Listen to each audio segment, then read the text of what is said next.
Welcome to the Crypto Queen Perspective, where we explore people, technologies, and critical conversations shaping the digital assets, blockchain technology, and the broader digital economy. Before we begin, a quick reminder that the content shared on this show is for educational purposes only, and nothing should be discussed here should be considered as financial advice. Always do your own research and make decisions based on your own financial situation and risk tolerance. The purpose of this show is education and awareness, especially when it comes to navigating the rapidly evolving digital asset landscape. I'm your host, Danella Draper, also known as the Crypto Queen, and today we're diving into an incredibly important conversation around crypto security. Why is crypto security important? It's specifically because there is a rise of sophisticated social engineering scams that are targeting people in our industry right now. So joining me again today is Dee Skillicorn, the founder of Digi-Secure, who's been helping individuals and businesses secure their digital assets. So we are going to welcome Dee onto the stage. Welcome, Dee. How are you doing? I'm good, thank you. How are you? Nice to see you again. Yeah, really nice to see you too. Just for the audience, before we get started or before we dive in, for those that are tuning in live, feel free to drop your questions in the chat throughout the conversation, and we'll aim to bring some of those into the discussion today towards the end of the show. Because we always love hearing from the community. That's why I started the Crypto Queen Perspective. So that with that said, let's dive in and let's get started. So Dee, you're the founder of Digi-Secure. I know that we've had you on the show a couple of times before, but I'd really love for you to just give a really brief intro into Digi-Secure, yourself, and why Digi-Secure. Yeah, no worries. Thanks, Danelle. It's always a pleasure to come back and have a chat about one of my favourite subjects, which is safety and security. And the only other one that, if anyone knows me, is cold storage. I love that department too.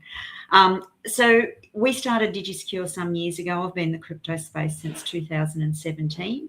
I'm a grandmother, avid cyclist and traveller. Mind you, I'm not going to Dubai anytime soon. And I've been in this space for a very long time. Digi-Secure actually, or my journey in crypto actually started with dementia, nothing to do with crypto. And the reason for that is I wanted something to keep my mind active, as I'd lost my grandmother to dementia. My father had been just recently at that time diagnosed with dementia.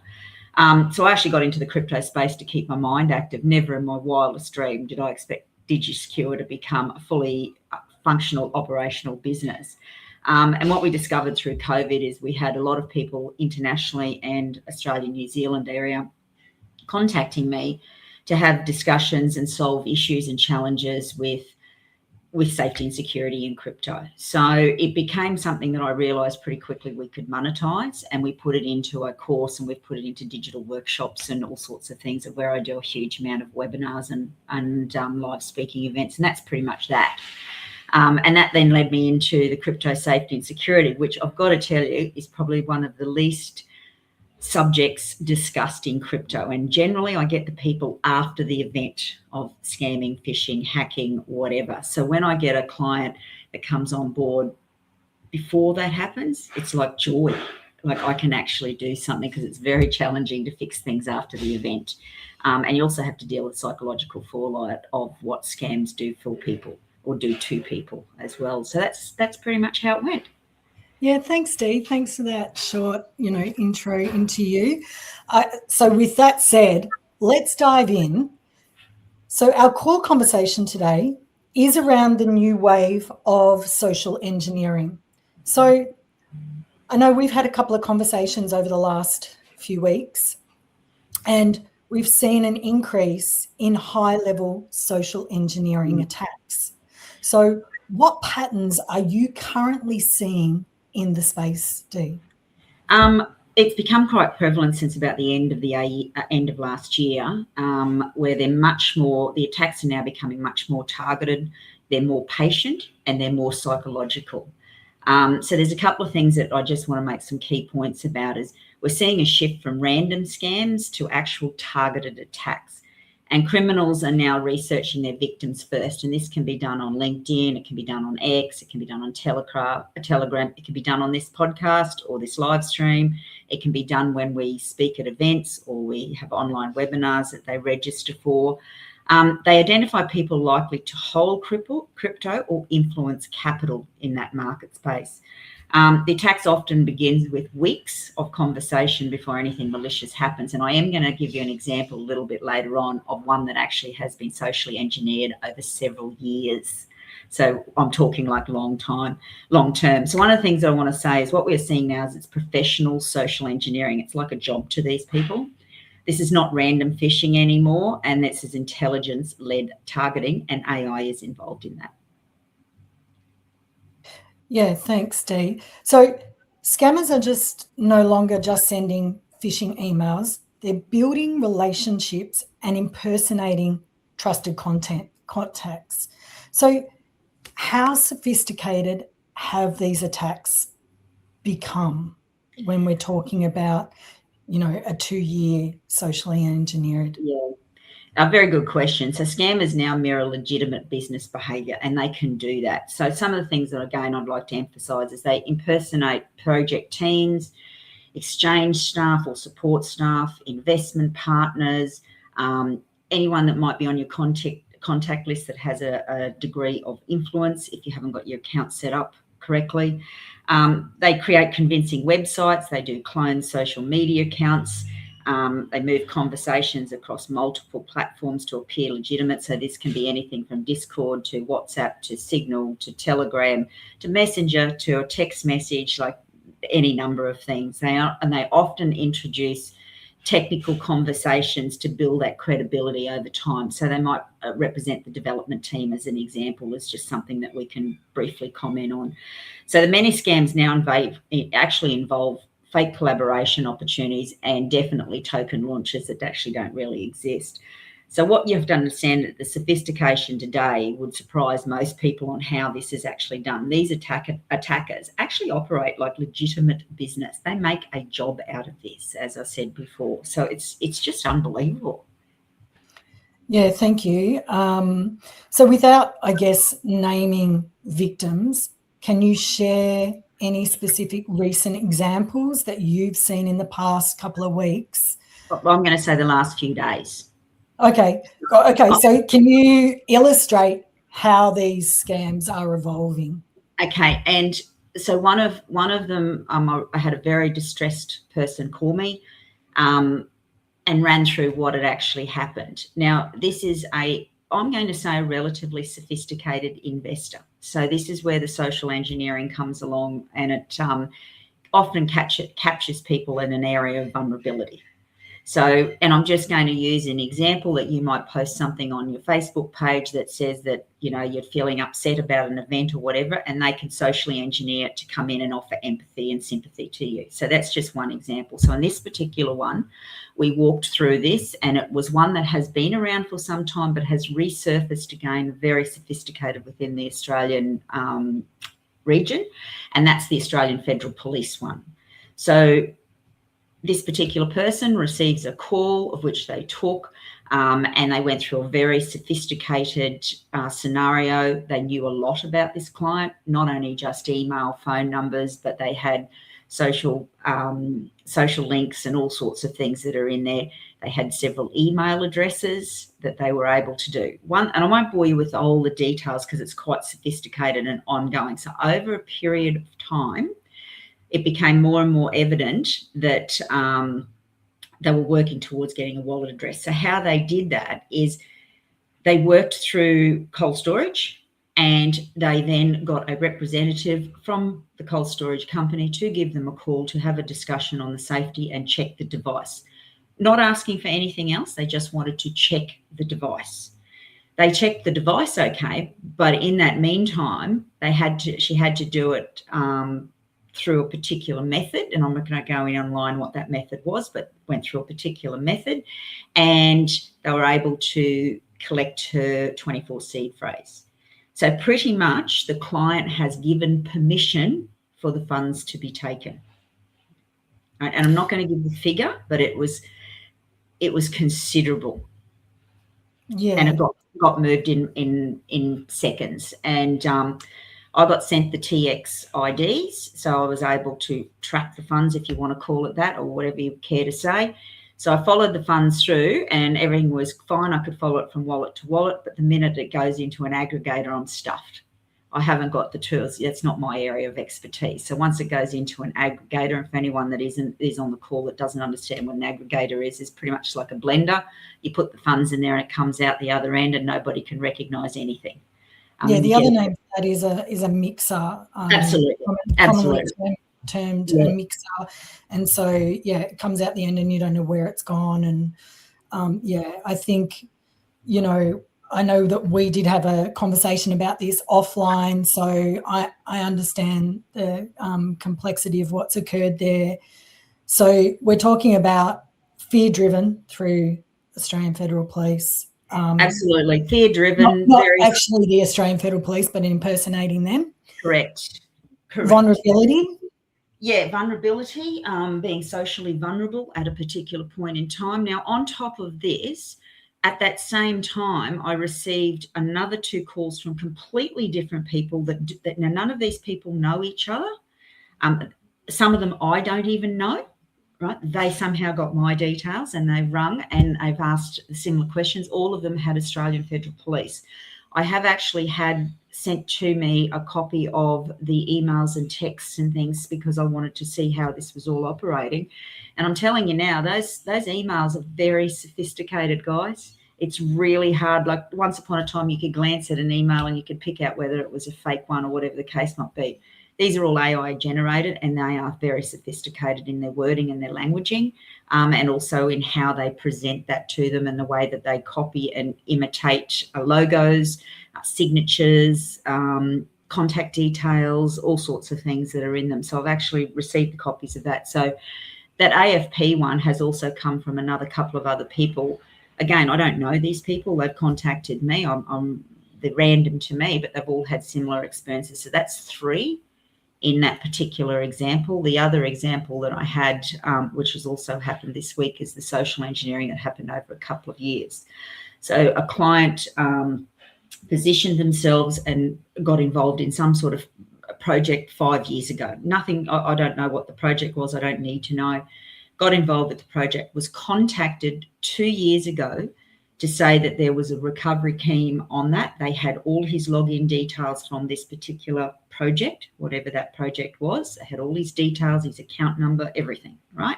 Balances, the whole thing. They worked with him over 2 years working on the recovery of this account. And it was smart. Like it was really smart how they did it. And they did it over 2 years. Now this client was referred to me through a colleague. And when I heard the story, I'm going, oh, look, I'm still suspicious, sorry. Anyway, it gets to a certain point and he says, look, I'm going to send you the wallet address that I've set up and the balance of the funds are in there. And so I had a look at it. And again, I tracked the wallet address. So I just went back and had a little look at the wallet address and it picked it up straight away. It was pretty much a honeypot account. So what they had done is they had logged 5.210 million USDT it was, that's right, in this particular wallet. And of course, he had to send a test amount to that wallet to prove that he was the owner of the wallet. Now, this was done, again, I'm not going to mention the exchange or the wallet, but I can absolutely guarantee you that it wasn't the exchange. I'm pretty much sure that they're fairly sophisticated in that department. And the amount that they wanted was a 10% deposit, which is basically 520,000 Australian AUD deposited into that account in USDT. Now, when I looked at this account, this wallet, it is actually 2 years old, this wallet, to the day almost. And in there's 3 other transactions where the same thing has happened to 3 other people globally. I don't know who they are or where they are. So what they've done is they've put the funds in there. It's a honeypot account. Someone has put the deposit in there. These particular people obviously then removed those funds and they've lived off them or done whatever they've done with them, and they've gone straight into a mixer/aggregator. And he would have been the third victim over 2 years. So this is long-term nurturing. This is not just a funny phone call or anything like that. This is a long-term nurturing, and there was lots of other steps involved for the 2 years, but they've got him to that stage. And I did have to be very firm with this particular person and say, look, if you do that, I want nothing to do with you. I can't, if you can't listen to solid advice with regards to a scam, I'm probably not the right person for you, because you're going to go and do it again and again. So this is it. Greed gets in the way of common sense. Yeah. And the other thing is, I've had 2 calls, like I have a lot of calls, people that reach out and call me. So I've had someone impersonating Google. Google don't do outreach, telling me that my email has been tried to be accessed from someone overseas in Germany, and asking me if they could reset my password. So you have to be a little bit savvy in this space. I also had someone reach out from Binance, impersonating someone from Binance, and I happen to know that crypto exchanges don't do outreach at all, not via email and not via phone calls, definitely. So it's about being a little bit savvy in this space. But I'm going to keep moving, because many scammers are coming through Telegram, LinkedIn as well. I've had people contacting me through LinkedIn, asking me to jump on a Zoom call with them, or a podcast with them through X. They're coming through Discord. Discord is, I've stopped using, but I know that a lot of scams come through Discord. And then X DMs. Over the last 2 years, I've seen quite a few DMs come my way regarding, can you join this podcast? And you join the podcast and then you're hacked, basically. So they pretend to be a project or a founder or a team member, or wanting you to join a podcast. So I guess you've gone through that 2-year one, but how else are they typically, I guess, establishing trust with victims? Look, they follow a very predictable trust building process. There's usually 4 steps involved in them. One of them is mirroring. They mirror your interests, your language, and your industry. So that can be done on anything, whatever social media platform you're on, Instagram, TikTok, X, Facebook, LinkedIn, whatever it is. They claim to be the project team managers, investors, developers, or exchange representatives or support staff, which we've had a chat about. The step 2 is their authority positioning, which I just mentioned. And then step 3 is social proof. So they show things like fake screenshots, fake testimonials, cloned websites. And because we are in this sophisticated era of AI, these are almost undetectable to some degree. To the average user, they're almost undetectable. Then step 4 is escalation. At some point in time, they eventually request you either to connect a wallet, a private investment, or verification process. In other words, you've got to upload your documents, which is a KYC or know your client. So the key phrase here, or the key comment I want everyone to take away, is trust is the currencies that scammers exploit before they attempt to steal financial currency. So they build up trust as the currency first. They build up a relationship with you. It's almost like dating. Now, it's going to end in tears and a disaster, or you're going to have a long-term relationship with these things. So whatever you do, run a mile if you even have an inkling of it, and do not engage with this sort of thing, because they will touch you financially. Now, these principles are not just for crypto, Danella. They're actually for the bank and for everyday safety online and general security. It's not just happening in crypto. Oh, yeah. You're talking to someone who's been credit card hacked in the past. So I've had to put a lot of measures in place. And this is not even about crypto. That's about, just my banking, finance. But I guess, there are deep fake and identity attacks, right? Yeah. So that's a good segue into this, because it's not just about crypto, as you said. So we're starting to see a lot of, particularly with AI, deep fake videos, voice cloning, and impersonation of founders and influencers. So how big a threat is this? And when I say this, I mean AI, I guess, as it's becoming more prevalent. is this becoming in the crypto ecosystem? Yeah, very much so. So AI, this is just a simple example. And remember, I'm not an AI expert in this. I'm probably, you've got people in here that know more about it than I do. But they can simply pick up, like, let's just say you're at a party with some friends and you have a 10-second video of you all enjoying yourself and singing happy birthday. We'll just use that as an example. AI can actually go in and they can replicate your voice within seconds. Now, they can do that off your YouTube channels. Like, they could go to my YouTube channel and they could see that my voice is on there with my reels that are on YouTube, and they could quite easily replicate that without any trouble whatsoever. And they are so good at what they do now that you can't tell the difference. Now, quite often they will have a fake video of a founder or, a key person in the organisation, and they'll start talking about things like an emergency token migration or an airdrop claim or urgent wallet update, blah, blah, blah. The list goes on. So what we have to understand is that technology for deception has become faster than the education for protection. So one of the things that I want to make really clear here now is it's not a matter of you being hacked. Before, we could really probably safeguard you a lot, right, in it. Now it's a matter of when you get it done and what the fallout is going to be for you. So you need to minimise your digital footprint in amongst all of this. Yeah, that's a great point. And I'm just going to give a plug to Dee. Dee has sponsored my Crypto Queen Perspective today from Digi-Secure. She does have a QR code up on her profile there, so you can scan that. And today Dee is offering a free, what is it that you're offering, Dee? Tell us. It's a security audit. We call it a sovereign audit, and it just runs through some basic stuff, and it can be for the beginner, intermediate or advanced. You would be very surprised at how many advanced crypto users still have no foundational understanding of safety and security. They think once it's put into cold storage, that's the end of the story. That's not the case at all. So it is a very simple one. It's a 30-minute thing. You book it in off the QR code if you care to do that, and we'd love to see you on board.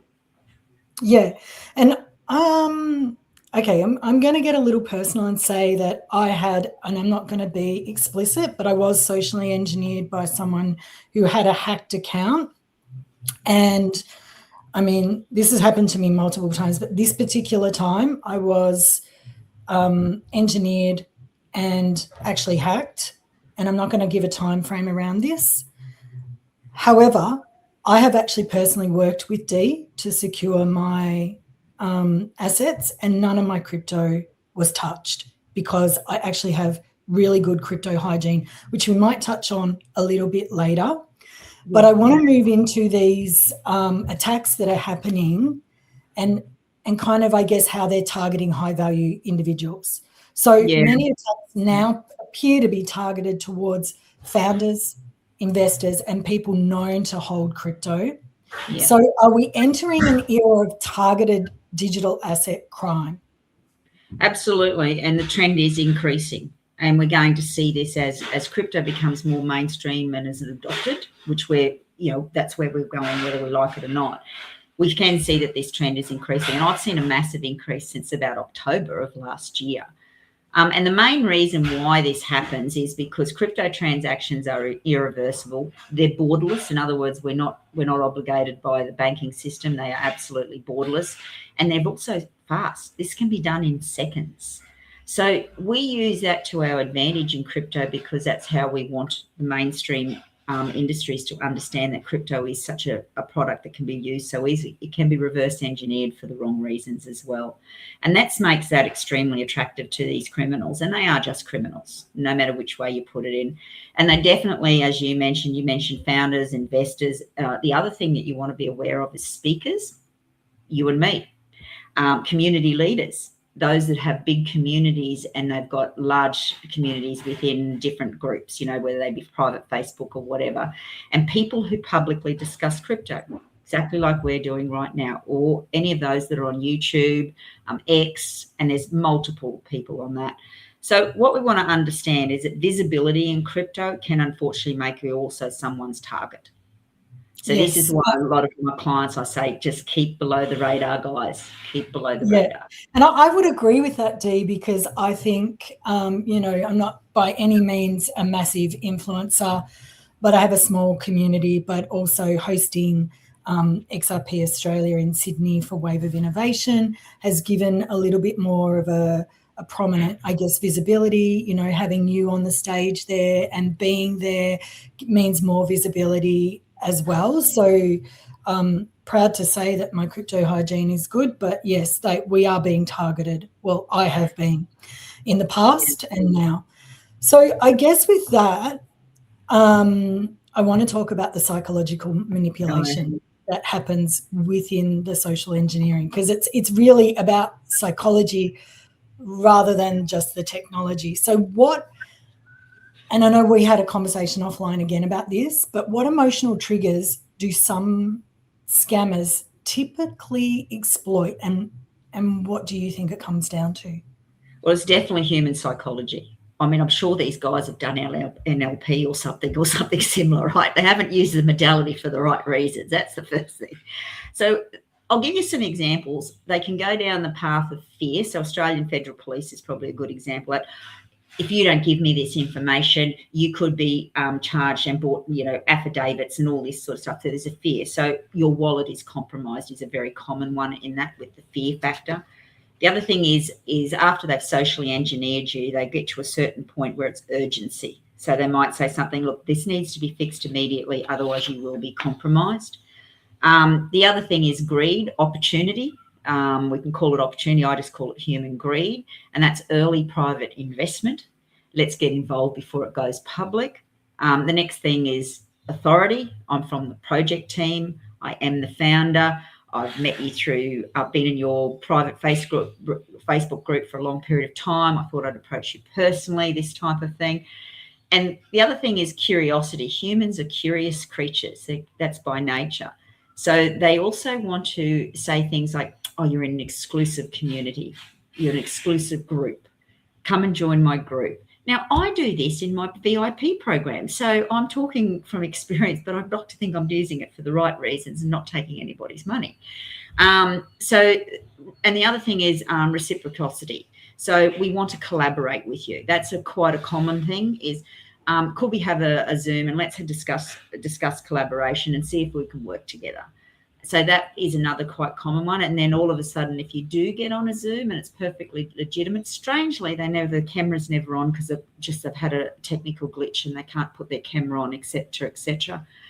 They speak perfect English on the messages, and you get on there and there's a heavy-duty accent of some description, and you go, this is not gelling. So what you've got to understand is social engineering works because it actually bypasses common sense and logic, and it triggers your emotions. And these are emotional players. So as I've mentioned before, it's like a bad relationship. You get emotionally played in that. So just take care and realise that they are targeting your emotions. I think also what occurs is that trust that you talked about as well. So if they build up a trust, then you feel like you trust them. Yes. The other thing that I have experienced with the phone calls particularly is they create a sense of urgency. So they say, you know, I see you need to protect this, you need to protect this, I see you've got this, you've got this, you've got this exchange, you've got this wallet. And so they're you know, voicing to you information that you know, but they're creating a sense of urgency around that for you to hand over information. So whether it's handing over additional details about yourself or seed phrases, they create that sense of urgency and they tap into that vulnerability of you. So when they're creating that sense of urgency, that vulnerability, that's like, it's like the fight or flight mode that you go into. And so they tap into that. I think that's enough on that. But okay, so let's move into the more your side, the educational side, which is protecting yourself. So I think this is really key in this conversation today, Dee, because if someone receives an unexpected message or a call from someone claiming to be from a project or exchange or an organisation, what steps should they take to verify authenticity? Okay, so there's some very simple steps. First of all is stop, pause, put a hold on it. Don't get bought into the emotion of, let's do it now, I need you to do this, it's urgent, you're going to lose everything, blah, blah, blah, blah. So never act immediately at all. Stop, pause, ask them for a return phone number, whatever the situation might be. I don't care how you protect yourself, but actually stopping and thinking about it is the first thing. The second thing is verifying your identity. Now, that can be done through official websites, official social accounts, and previous posts. Previous posts are a really good one because it's like a track of what they've said and what they've done. And now I've seen where they're very sophisticated Facebook pages and they've got some posts in there, but they're nearly always images and there's not a lot of content in there, like copy in there as well. So they'll go back for X amount of time.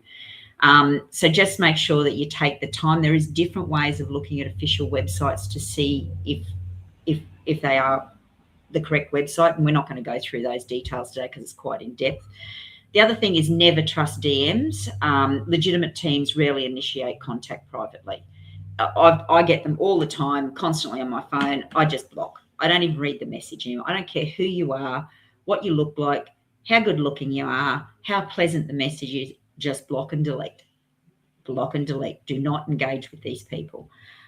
So step 4 is just never connect wallets from unsolicited links. So this is the challenge that we have when they're socially engineered and you've built up this trust with them. They say, look, what we'll do is we'll just connect your wallet. We'll take a quick look for you, make sure everything's in order. And the minute they do that, you've got a wallet trainer connected and hey ho, job's done. Or they might have a keyboard detector there as well, where they can actually take in all your passwords and stuff as well. So just be conscious of what comes in on links. And this is where we use products like Vanishing Point and advanced VPNs to be able to show you how to do that. And then step 5 is ask publicly. Like, call these dudes out. Like, ask publicly in this group. Great. Tell me a little bit more about this in their alleged Facebook group or their LinkedIn or whatever the case might be. And look for posts in official community channels. And you can generally get a thread in there as well, because if the social channel has gone back for a few years, you can see there's social threads in it. You can ask the question in the proper community channels. Hey guys, has anyone heard about Joe Blogs? This is what they've said. Most people come back, scam, do not touch, scam, do not touch. So you can actually get the community to kind of protect you to some degree. So simple rule, if someone reaches out to you privately in crypto, it's a scam until you prove otherwise. End of story. There's no negotiation on this. And it is about getting yourself to have proper crypto hygiene, and just proper device hygiene as well will help. Yeah, so I'm glad you mentioned Vanishing Point, because I've got them coming on the Crypto Queen Perspective in about 3 weeks' time. So for anyone that's interested in how to protect your devices and have better cyber security, you will want to tune into that in a few weeks. I guess on that, I mean, you could talk more about that, but let's talk about the future of crypto security. I mean, do you think the industry is doing enough to educate users about human layer security risks? Because I personally don't see it. But anyway, I'm interested in your opinion. So I think education, sweetheart, is lagging dreadfully. And a good example is our exchanges. We've got a lot of fabulous exchanges around, but what they do focus on in their education section are trading features, or operation of that particular platform, or how to, or do this or what to on that platform. They don't do a generic, let's make sure your safety is up here, here's a checklist for you. Like, I'm talking simple stuff. It would be a 10-minute video that they could send out to every new user that registers on their platform on how to, if you got these in place before you start. Like, 9 points. How simple would that be? The other thing is that when we get new investors entering the space, they usually start without any security training whatsoever. So they go through the basics. They'll set up an exchange. They'll transfer the money if they can get it out of the local banking system. They finally get themselves a little bit of crypto. It sits on that exchange for a long period of time. They're not sure what they're going to do with it. They just hang on to it and hold it. They might go back in every now and again and check it. They'll start using that platform to trade, but there's no actual talk. I'm going to say the industry talks more about its price, like what coin have you got, what price is that, how much has it dropped, all of this sort of caper. It doesn't actually talk about the dull stuff, like how to protect all this stuff. And my subject is a bit boring, to be fair. And that's exactly why Digi-Secure exists, because we have a really strong focus on security education. It should be the first thing that people learn in crypto, not the last. And I agree. Sorry, Dee. Yeah, you're right, babe. Where you go? I was going to say, I agree, because exchanges are promoting, hey, sign up and we'll give you $10 USD or we'll give you $100 USD to trade, but they're not covering they cover the leverage aspect, right? But they're not covering any of the cybersecurity. They're not covering any of the, educating the users on the safety aspect. And please, if you're tuning in or watching the playback, please do not leave your funds on an exchange. We have seen in the last few years a number of exchanges go down or pull out of a jurisdiction like that. So please, Dee's QR code is there. Book in with her and see what your crypto hygiene is. All right. Well, Dee, a final insight is if you could give the audience 3 habits to adopt immediately to protect themselves from social engineering and scams, what would they be? And they might be different to your 5 that you had before. Maybe. Oh, absolutely. So these are just basic, guys. And don't be fooled that I'm a sophisticated investor in crypto. It won't happen to me, because that's a load of crap for the first part of it. So the 3 habits I suggest to everybody is never trust unsolicited messages. Danella is a good example of that. She actually trusted a message from a trusted colleague whose actual account was hacked. So the hacking came from the hacked account. So just be conscious of the flow that comes out. So legitimate projects rarely DM. They just don't do it that way. Habit 2, never connect your wallet to links that are sent to you privately. Wallet permissions are where many attacks occur, and you give permission. Now, once you've given permission, it's all over, Red Rover. So just don't do that. And number 3 is just slow down before taking any action.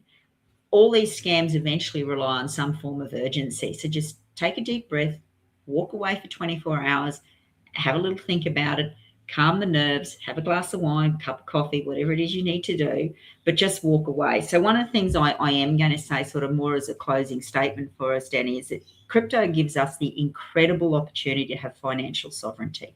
But sovereignty without any form of structure is just pure exposure. So security awareness has to become part of the culture of this industry, and I don't think it's there yet. And I believe that we need to do that with education and disciplined thinking. I love that. What an awesome closing statement, Dee. Now, for those who are watching, you can learn more about Dee and her work at digi-secure.co. Dee does offer a few free security audit. So if you're looking to review your own digital security setup, you can book directly through her website on her QR code there on the screen. I guess, Dee, thank you again for joining us and for the incredible work that you do through Digi-Secure, helping people stay safe in crypto. Security education is one of the most important conversations we can have in this industry, and sadly, it is not spoken often enough. So thank you to everyone who joined us live today, and to those that will be watching the replay. If you found value in this conversation, please share it with your network. These discussions help raise awareness and keep our community safer. Until next time, this is Danella Draper, the Crypto Queen, and you've been watching the Crypto Queen Perspective. Take care, everyone, and thank you, Dee. Take care, everybody. Stay safe. Bye.